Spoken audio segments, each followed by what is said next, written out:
સમાચાર સુરતમાંથી મળી રહ્યા છે કે જ્યાં ઓલપાડમાં થયો છે દવા બનાવતી બોગસ ફેક્ટરીનો પર્દાફાશ। બાતમીના આધારે રાજ્યના ફૂડ એન્ડ ડ્રગ વિભાગે ઓલપાડની એક ફેક્ટરીમાં દરોડા પાડ્યા। ફૂડ એન્ડ ડ્રગ વિભાગની તપાસમાં ખુલાસો થયો કે ફેક્ટરીના માલિક કોઈ પણ પ્રકારના લાયસન્સ વગર જ ગોરખ ધંધો ચલાવી રહ્યા હતા અને ફેક્ટરીમાં આયુર્વેદિક દવાનું ગેરકાયદેસર ઉત્પાદન કરવામાં આવતું હતું। ફૂડ એન્ડ ડ્રગ વિભાગે ફેક્ટરીને સીલ માર્યું છે અને સાથે 11.60 લાખનો મુદ્દામાં જપ્ત કરીને કાર્યવાહી હાથ ધરી છે। તો દવાના 15 જેટલા નમૂના તપાસ માટે લેબમાં મોકલવામાં આવ્યા છે।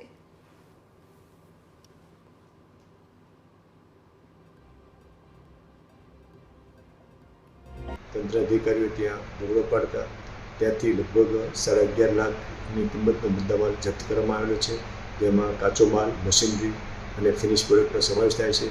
આ પેઢી વાદ, ચૂર્ણ અને ઓઇલ જેવી આયુર્વેદિક દવાનું ઉત્પાદન કરતા હતા। તેમના પાસે કોઈ લાયસન્સ પણ ન હતા અને શ્રી નિલેશ જોગલ અમને એક ડાયરેક્ટર હતા અને આના ત્યાંથી લગભગ 15 જેટલા દવાના નમૂના લેવામાં આવેલા છે, જેમાં રો મટીરિયલ અને ફિનિશ પ્રોડક્ટનો સમાવેશ થાય છે। જો તમે વિલાયતી દવાઓ છોડી અને આયુર્વેદિક દવાનો ઉપયોગ કરતા હો અને શોખીન હોય તો જીતી જજો। તમારા માટે ચિંતાજનક સમાચાર આવ્યા છે। સુરત જિલ્લામાં ડ્રગ્સ એન્ડ ફૂડ વિભાગે એક આ જ પ્રકારનું નકલી અને બનાવટી કારખાનું આયુર્વેદિકનું ઝડપી લીધું છે। હાલ આપણે છે સુરત જિલ્લાના ઓલપાડ તાલુકાના માસમા ગામ ખાતે। માસમા ગામની જીઆઈડીસી વિસ્તારમાં જે દ્રશ્યોમાં તમને આ મકાન દેખાઈ રહ્યું છે, આ મકાનના ઉપલા માળે એક બનાવટી કોઈ પણ પરવાના વગર એક આયુર્વેદિકનું કારખાનું ધમધમી રહ્યું હતું। ફૂડ એન્ડ ડ્રગ્સ વિભાગે ચોક્કસ બાતમીના આધારે દરોડા પાડ્યા હતા અને કેટલીક અલગ અલગ દવાઓ કબજે કરી હતી।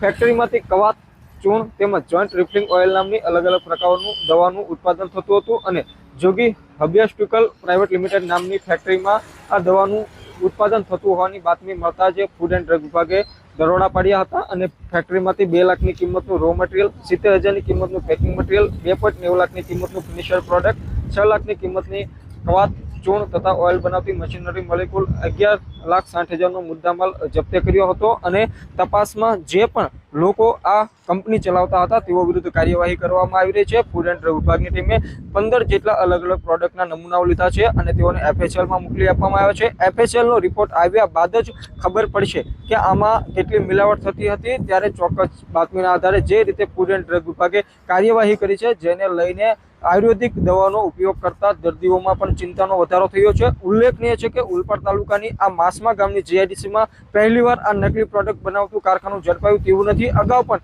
નકલી ઘી, વિમલ સહિતની અસલીના નામે નકલીનો પ્રોડક્ટ ઝડપાઈ ચૂક્યો છે, જેને લઈને લોકોમાં પણ એક ભય જોવા મળી રહ્યો છે। મેહુલ ભોકળવા, TV9 સુરત।